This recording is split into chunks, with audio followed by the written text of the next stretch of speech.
Ever since this administration picked a fight with China, China basically said F you and stopped buying a significant amount of beef from Nebraska and soybean from Iowa, which is the two biggest exports of those states, and they rely heavily on China to make money, essentially. And China is their biggest buyer of these two products. Those exports is worth $1.6 billion to the U.S. And you want to guess which state exports the most?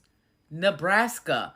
And they have a $400 million budget short, which means the Nebraskan ranchers are not going to be able to get a subsidy from the state because they're already $400 million short. China took that beef exports right over to Australia. And China didn't stop there. They are also reducing their soybean exports by 9.5%.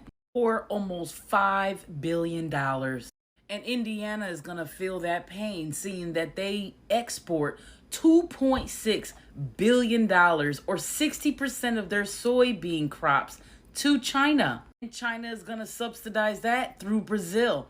So that means we are losing again. China is no longer importing soybeans or beef from the US. What's going to happen next? Farmers in Indiana and Nebraska and other states in the country are going to lose their farms. And when they do, corporations are going to buy up that land. The tariffs aren't bringing industry back to the US. Tariffs are not going to help small businesses. Tariffs are not going to help farmers. Tariffs are going to help corporations and more rich people like Trump. So you know what? Keep cheering it on, MAGA. Keep cheering it on, because you're cheering on your own demise.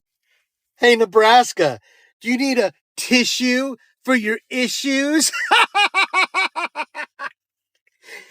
Hey, Nebraska, save the drama for your mama. So Nebraska farmers are feeling the heat again, and it's all because of Trump's trade war with China. And I honestly don't even know how to react to this without just shaking my head in disbelief, because we've been here before, haven't we? And people keep acting surprised when the consequences hit hard. Trump decided to impose tariffs on China, thinking it would teach them a lesson. But who is really learning the lesson here? It's not China that's hurting. It's American farmers. Nebraska especially has taken a massive hit. For those who don't know, Nebraska is a huge agricultural state. Corn, soybeans, beef, it's the backbone of the economy. And guess what? China used to be one of the biggest buyers, but not anymore. Now, Iowa has a special relationship with the president of China, Xi Jinping, who was a foreign exchange student in the agricultural education program in Iowa and stayed in Muscatine for a little bit. So he learned a lot when he was in the state of Iowa, but now that relationship has basically gone to shit because of this administration. And now China is no longer buying soybeans. And now the relationship of international students who go to the University of Iowa and Iowa State are also on the line, which I'll talk about in a different video. But for the state of Nebraska, beef is the biggest export that they have, and especially China being one of their biggest buyers. Now, if you remember, the state of Nebraska stated that they were going to be in a $4 million deficit this year for their budget. And now that's probably a very higher number than initially stated, because now China is no longer buying beef from Nebraska, which is their biggest export, and they're their biggest buyers. And now these cattle ranchers and these farmers are now flipping out and freaking out because their biggest buyer is no longer buying it. Who are they going to sell it to? And unfortunately, they voted for this. Do I feel bad? Not really, because you should have known never to pick a fight with China. China is not backing down. They don't need us. We need them. These farmers are not going to make it. They're going to be broke and bankrupt. Hey guys, it's Will, and I'm here at the Mushroom House at the farm. And I got to be honest with you right up front. There's no way to make this video without it sounding like an I told you so video. And I apologize for that ahead of time, but the truth is it's got to be told. Many of you remember before the election, I did several videos where I tried to speak to rural America, particularly farmers and ranchers, to talk to them about the ramifications of a second term for Donald Trump. And in several of those videos, I talked about the fact that if we were to elect Donald Trump and he were to impose a second round of tariffs on China, the results would be devastating. And if you think hard about it, you'll remember what we talked about. Number one, we talked about the fact that China wasn't prepared for the tariffs in the first Trump administration. They had a disease going through their hog population. They didn't have good stocks of row crops.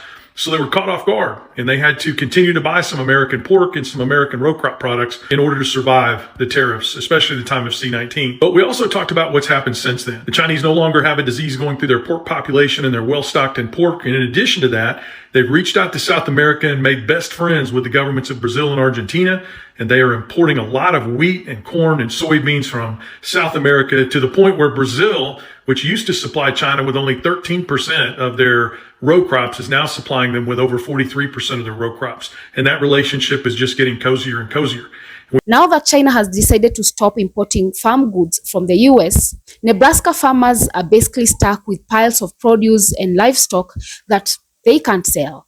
And it's not just about unsold goods, it's about livelihoods. It's about generational families who've done this for decades, suddenly finding themselves in crisis. You know what's crazy? These tariffs were supposed to protect American jobs and bring manufacturing back. That was the narrative, but it's the farmers who've paid the price every single time.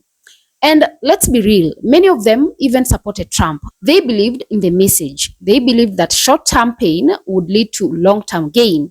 But where is the gain now? We talked about the fact that if we were to impose another round of tariffs on China, it would be devastating for row crop farmers because since China is more prepared, not only would they be less likely to continue to buy row crops from Americans and from American farmers, they would also impose reciprocal tariffs of their own that would be devastating for row crop farmers in America. And guys, that's exactly what's happened. That's exactly what's happened. And again, this isn't an I told you so video, but it sure as hell is I wish you would listen video. Because on Friday, the Chinese told the 3 largest soybean distributors in this country that sell the beans that farmers raise in this country to China, you can no longer do business here. Your contracts are canceled. Your licenses are canceled. In addition to that, they placed their own reverse tariffs on all different kinds of categories: pork, beef, corn, fowl, poultry. And remember what we said, those studies that have been done by the American Soybean Association, by the corn growers before the last election, that if these tariffs took place again, it would cost soybean farmers 37 billion metric tons of soybean sales to China and around the world. And with corn, it could cost as much as 80% of the corn sales in this country. And here we go. Top 3 soybean sales companies in this country, their licenses to sell to China have been canceled. Chinese are saying, we don't want your beans anymore. And now we face the same thing, the same threat that we warned would happen before the last election, happening now to corn as well. And we're talking billions of dollars worth of corn sales. There's no way a paltry $526 million ethanol fuel program sponsored by the Trump administration in Iowa is going to make up for the billions of dollars in lost corn sales we are going to have because of these tariffs. And look at what happened today. I got up this morning and while I was drinking my coffee up here at the farm, I listened to TikTok after TikTok of Trump supporters saying, well, he proved it today. The market's up 700 points. We're getting back all these gains. All these countries are coming to the table. And then what did we learn? When they asked the White House, you're claiming China wants to make a deal. Have you talked to China? No, we haven't. Have they said what kind of a deal they want? No, they haven't. Well, you're claiming South Korea wants a deal. Have you talked to them? Yes, we have. Have they talked about what kind of a deal they want? No, they haven't. And the truth of the matter is the market saw bullshit. And then what did the White House do? This afternoon, they announced that they're going to impose 104% tariffs on China, and the market lost every single one of the gains that it gained earlier today because there's chaos in the marketplace. People do not know how to plan for this, and this administration is woefully unprepared to do battle with the Chinese. I'm just telling you guys, this administration, when it comes to agriculture and rural policy, they're not playing chess. They're not playing checkers. They're sitting in the corner playing with themselves. There's no other way to put it because everything they're doing from a policy perspective and an action perspective is failing. And now the chickens are coming home to roost. Why am I making this video? It's not to say I told you so. It's to say get off your butts. Republicans and independents and Democrats, all 3 of you. But I know the Democrats are doing the hard work. Get off your butts and make those calls to those Republican policy holders, those Republican office holders, those Republican politicians, and tell them to take back their power on these tariffs so that they can stop what's happening. There's no positive trend going on here, guys. I'm telling you right now, read the markets. Go out there and read the data from these conservative agricultural organizations that have no love for Democratic politicians that are telling us that shit is going south in a hurry. Farmers have already taken out their loans. They've already put a lot of their crops in the ground.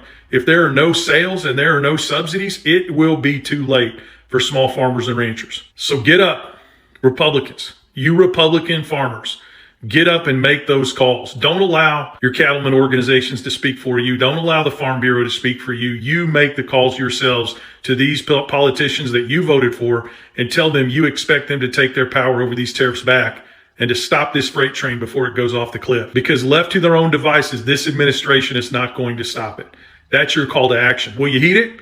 I don't know, but I hope so. Because if you don't, J.D. Vance and all of his friends at Acre Trader are going to make a hell of a lot of money come the end of this year when the harvest comes in and there's no place to sell it. Let's not forget, the last time Trump started this tariff war with China, the federal government had to step in with billions in aid to support the farming community.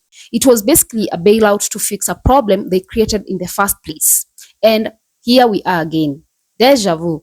What's even more frustrating is that these farmers don't have a lot of opinions. The agricultural industry isn't something that you can just pivot from overnight. You can't wake up and say, oh, I'll stop growing soybeans and start making iPhones. That is not how this works. Farming is a long-term game. It takes planning, investment, and years of commitment. So when you lose your biggest buyer, like China, you don't just bounce back the next day. It's devastating. And China is playing it smart.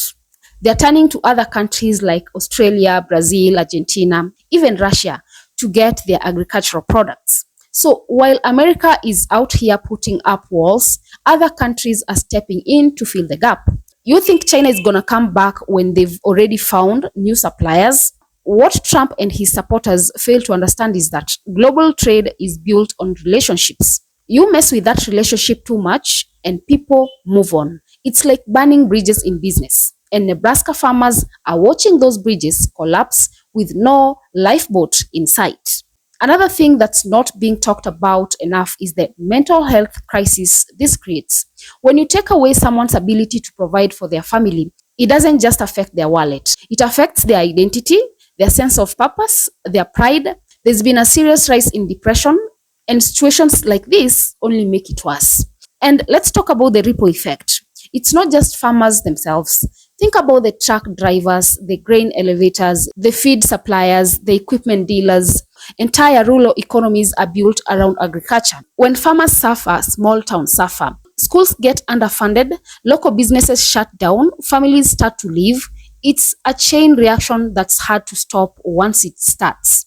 Meanwhile, Trump is still out here bragging about how tough he is on China. Like this is some kind of WWE match.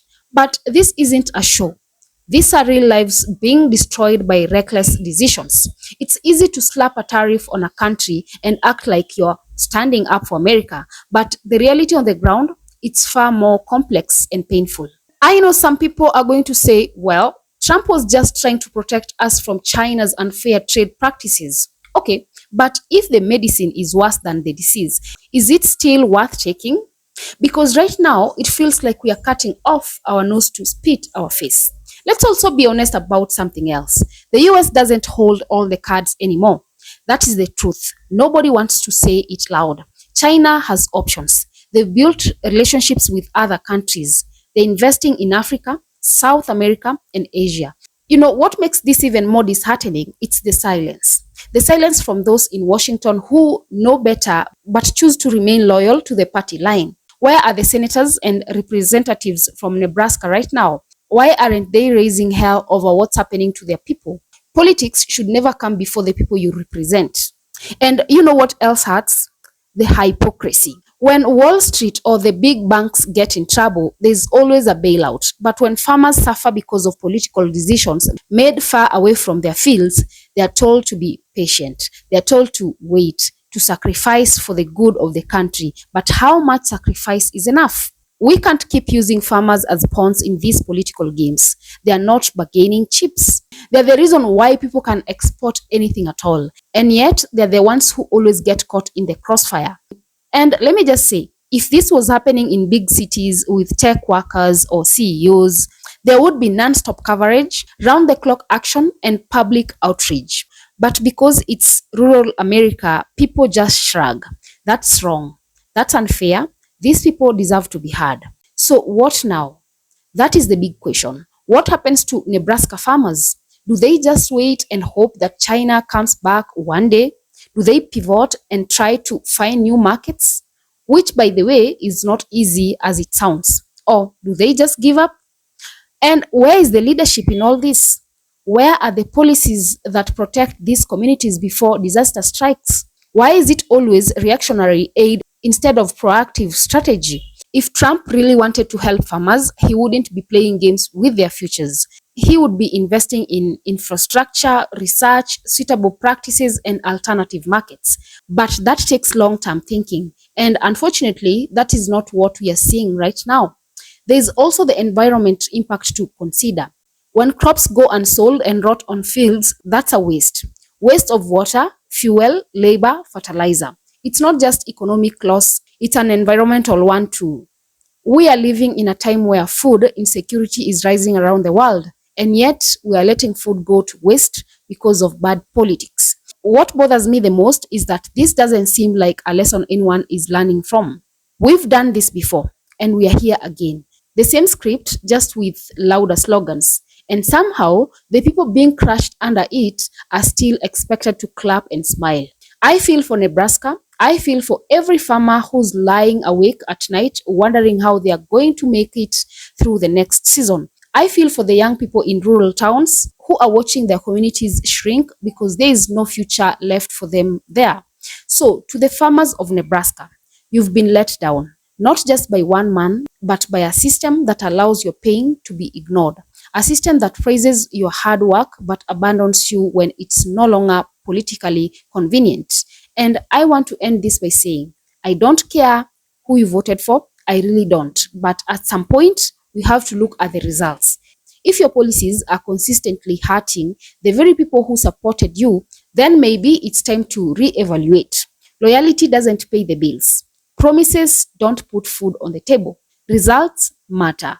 To all farmers in Nebraska and beyond, I see you, I hear you, and I hope someday, soon, the people in power will too. Anyway, guys, let me know in the comments what are your thoughts, and also remember to subscribe, like, and share as well. And until next time, bye bye.